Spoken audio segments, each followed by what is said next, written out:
चलिए पोतनपुर नगर की ओर, जहां राजा रिपुमर्दन राज्य कर रहे हैं और रानी भद्रा पुत्र अचल एवं पुत्री मृगावती के साथ आनंदित हो रही हैं। अब देखिए आगे का नजारा। जाओ वत्स, पिताजी को प्रणाम करके आओ।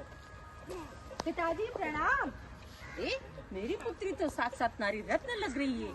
चाहे कुछ भी हो जाए, मैं उस सर्वांग सुंदरी को अपनी रानी बनाऊंगा। इस प्रकार पुत्री मृगावती को देखकर राजा का मन वासना से तरंगित हो जाता है और वह उसे प्राप्त करने के लिए उपाय ढूंढने लगता है।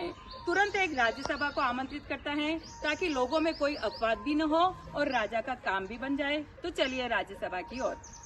राज्यसभा में आप सभी का स्वागत, अभिनंदन। बताइए प्रजाजन, इस संसार में सुंदर रत्न का मालिक कौन होता है? हे राजन, राजा ही उसका मालिक होता है। क्या राजा उसका उपयोग जैसे चाहे वैसे कर सकता है? कोई विरोध तो नहीं होगा? नहीं राजन, आपका कैसा विरोध? अरे राजा तो ईश्वर का रूप होता है। हम प्रजाजन की ओर से आपको वचन पत्र देते हैं कि आपका कोई भी विरोध नहीं करेगा। ठीक है, आप सबकी राय हमने जान ली। महामंत्री, जाओ राजकुमारी मृगावती को सम्मान दरबार में उपस्थित करो।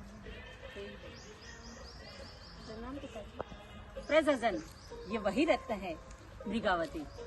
आप सभी की स्वीकृति के बाद मैं इसे पटरानी बना रहा हूँ। रानी मृगावती ने जैसे ही यह सुना तो उसके पैरों तले जमीन खिसक जाती है।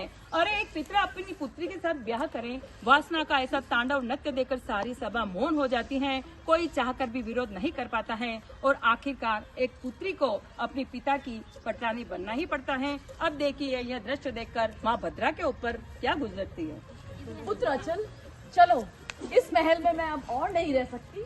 जहाँ कुल की मर्यादा की रक्षा संभव नहीं, उस महल को छोड़ देना ही उचित है। चलो पुत्र। इस प्रकार माँ भद्रा घर छोड़कर चली जाती है।